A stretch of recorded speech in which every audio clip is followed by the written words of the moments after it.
Hello, Deep Six wrestling fans and Ryan Howard. Now, am I talking about Ryan Howard from The Office, or am I talking about Ryan Howard from the Philadelphia Phillies? Why not both?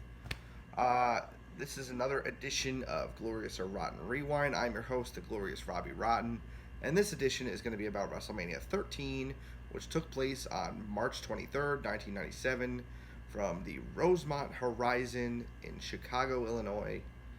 And again, 2 years in a row, this event did not have any singing of any kind, no national anthem, no America the Beautiful, no prelude to the matches, just straight in, and we're going to do the same. The first match of the night was a fatal four way elimination number one contender tag team match between the Godwins with Hillbilly Jim, the Headbangers, Phil LaFon and Doug Furnace, and the Blackjacks, one of whom was JBL or Bradshaw as he was known at the time. And yeah, this was pretty forgettable, to be honest. It was pretty short. The Bradshaws. I wish they were the Bradshaws. The Blackjacks were eliminated when Bradshaw shoved a referee on the outside, and at the exact same time, Furnace and LaFon were also counted out. So that's two of the four teams eliminated, like probably within first 5 to like 7 minutes, and at the same time. So it was really weird. So that left the Godwins and the Headbangers, and they had a little bit of a back and forth. But the Headbangers ended up winning and winning the number one contendership when Mosh hit like a diving like butt splash thing on one of the Godwins and pinned him. So that was it for that match. It was very, very uneventful, very forgettable. It's a shame they keep putting on these like bleh matches for the openers of WrestleMania. It's pretty rare that they've had like really good hot openers. I don't understand why that is. You'd think you'd want to start a show off hot. This was not that. Yeah, I'm not a big fan of this match. But it wasn't horrible, so it was just kind of there. Next up, we have the Intercontinental Championship match between the champion Rocky Maivia versus the Sultan with the Iron Sheik. The Sultan was actually Rikishi, which is weird because I was trying to like he looked familiar kind of throughout the whole match, but didn't look at all like Rikishi. So go look at pictures of the Sultan. He's Rikishi, but he looks nothing like the guy. It's crazy. And the crowd just did not care for Rocky here, which is so weird to see because obviously he went on to become one of the most beloved wrestlers, beloved athletes, beloved people in all of culture. Basically, people know, everybody knows and loves Dwayne the Rock Johnson now. So it's just funny to see this. And man, those awful gimmicks are still holding on. The Attitude Era is right around the corner, but they're just still holding on. You got the Sultan still here, and yeah, it's really bizarre. Using like this weird mask. I don't know, man. Again, this was another pretty forgettable match. Rocky still hadn't really found himself yet, and I mean, Fatu, Rikishi, the Sultan, whatever. He's not a bad worker, but he just I don't know whether it was the gimmick or he just wasn't really doing great here either. Uh, yeah, pretty forgettable stuff. Rocky wins with a roll up. And then after the match, the heels beat down Rocky. And then his father, Rocky Johnson, comes out to make the save. The heels end up beating him down. And then eventually the two recover, and Rocky and his father end up beating down the heels and chasing him from the ring. It's kind of a nice feel good moment, but overall this match was just kind of there. So nothing really special. It didn't really feel like it belonged on WrestleMania too much. Next we have Hunter Hearst Helmsley with China versus Goldust with Marlena. And yeah, this is the debut of China on WrestleMania here. And through the entire match, she did not like move a muscle or react to anything. She just stood there like the entire time. It was just kind of weird. These two had good chemistry. It was pretty good psychology throughout, so it was a good match. Um, this probably should have been the opener. I mean, come on, what do you? I don't get it. Open the show with something good, and really, I don't know. I don't know, man. That's just the way I think, I guess. The crowd was pretty quiet throughout the show so far. And this was no different. They were still pretty quiet, a little bit more into it than the other matches, but they were still pretty quiet. And something I noticed this WrestleMania so far is I've already seen the DDT in like every match so far. So it went from being only used by Jake the Snake Roberts as like a devastating finishing move to now it's just like a common move that everybody uses. It's so weird to see that, I don't know. Finally, China does move, and she kind of chases Marlena around, who goes up on the apron, and then Goldust goes to save her, and Hunter hits a knee, like a running knee, on Goldust, who crashes into Marlena, and Marlena goes into China's arms, and China chokes her out with chokes her out and like bear hugs her and like ragdolls her around. And Goldust is distracted. Triple H hits the pedigree and gets the pin and the win.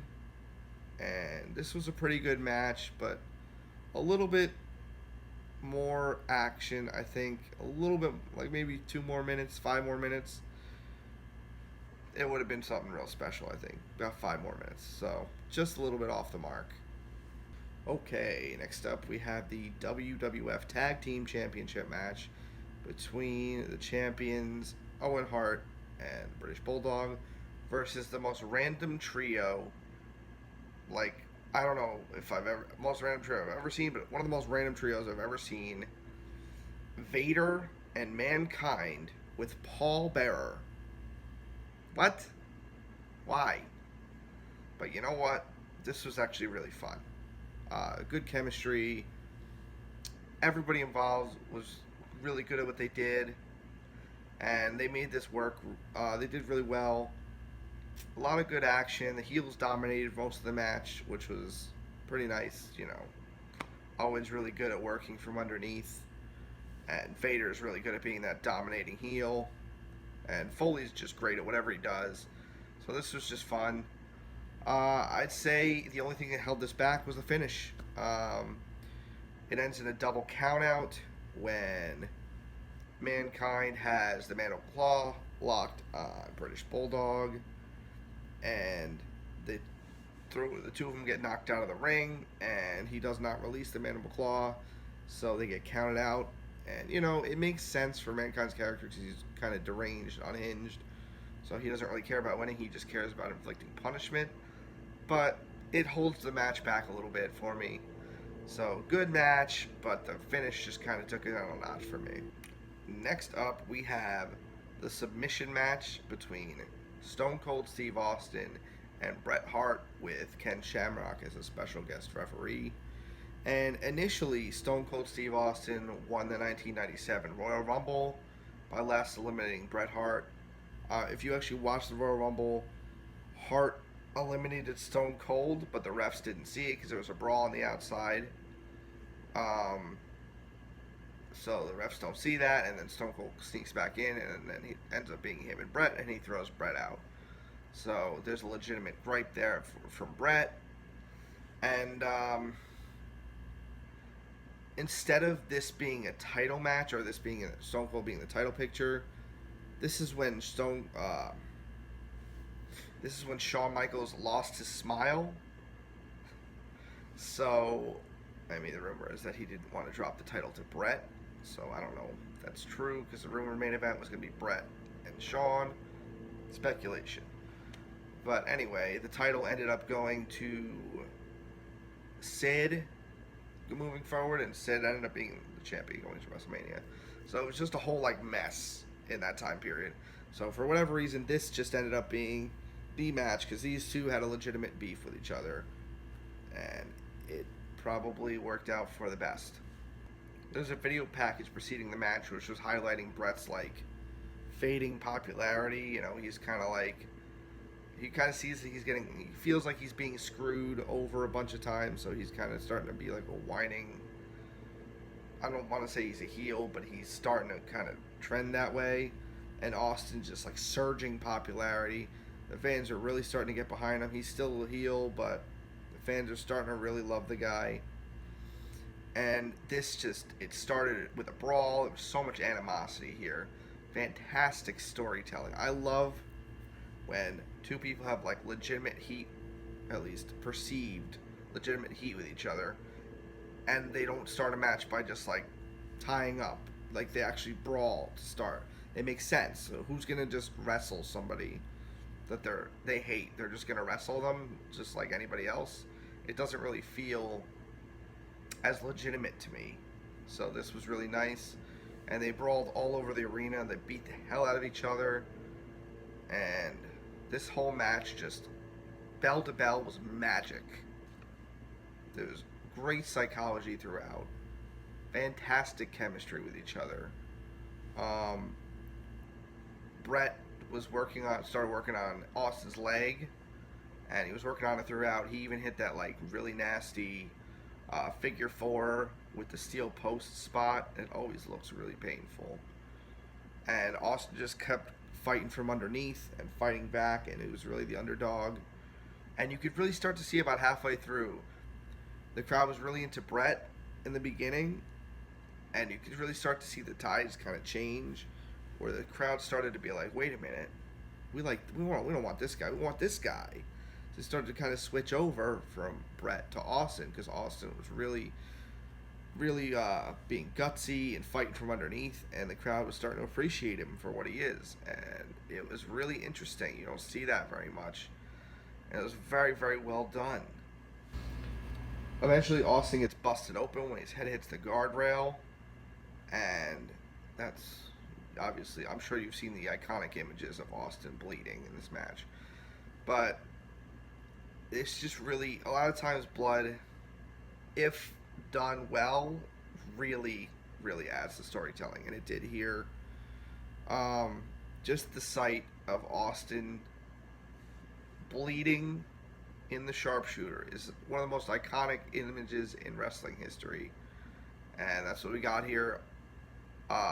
After a really long back and forth, finally Hart locks in the sharpshooter, and Austin is just crying out in pain, struggling to get out of the sharpshooter, bleeding profusely, and he's fighting, he's not going to give up, and finally he passes out from the pain, and Shamrock calls for the bell, and Hart attacks Austin after the bell, cementing his heel turn basically, and Shamrock doesn't let him continue, but the crowd really starts booing Hart after this, and Hart leaves, and eventually Austin stands up, and the crowd starts chanting his name. They're really behind him, and this just created a megastar.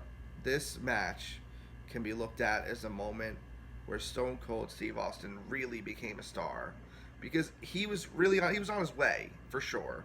The promo, the Austin 316 promo at King of the Ring in '96, was really instrumental in building his stardom, but it was kind of like a crescendo. It kept building and building, and this is the moment that really cemented him. This match was absolutely incredible. Bell to bell, awesome action, everything about it's just fantastic. Go back and watch this match. WrestleMania 13, the 5th match on the card, submission match, Austin versus Bret Hart. Fantastic. Absolutely a glorious and definitely worth a watch. Please go back and watch this thing.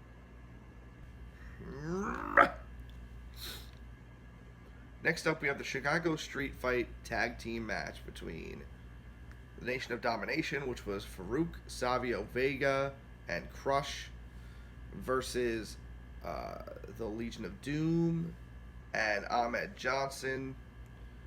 And this didn't really do a good job of following up that master class of wrestling beforehand. It was very sloppy and chaotic, but not in really a great way. It was a tornado tag match, but it wasn't 3-on-3. It was like 3-on-8. The Nation of Domination had like 8 guys at the ring. I didn't know who most of them were. The only one I recognized at ringside that wasn't in the match was D'Lo Brown, and the rest of them were just guys I'd never seen before.